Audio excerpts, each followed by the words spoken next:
Ce n'est pas une molécule qui est réservée à un usage hospitalier. L'objectif, justement, c'est d'éviter que les patients infectés par le Covid aillent jusqu'à l'hospitalisation.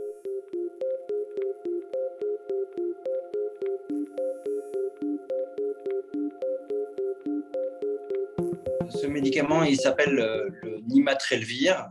C'est son nom scientifique.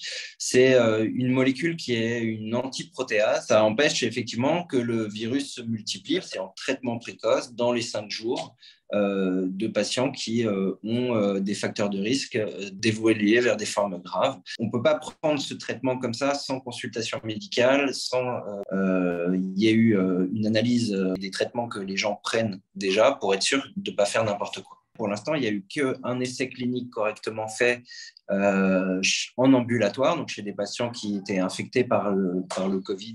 C'était des patients qui étaient à haut risque de faire des formes graves à un moment donné où c'est le virus Delta qui circulait. Et dans cet essai-là, les patients qui prenaient Paxlovid évoluaient vers une hospitalisation ou une forme grave que dans 1% des cas par rapport à ceux qui recevaient le placebo qui, eux, étaient hospitalisés ou évoluaient vers une forme grave dans 7% des cas. Ça entraîne une réduction de l'hospitalisation ou de l'évolution vers une forme grave de 85%. Ça montrait le plus de bénéfices chez les patients qui n'avaient jamais rencontré le virus ou qui avaient une charge virale très élevée.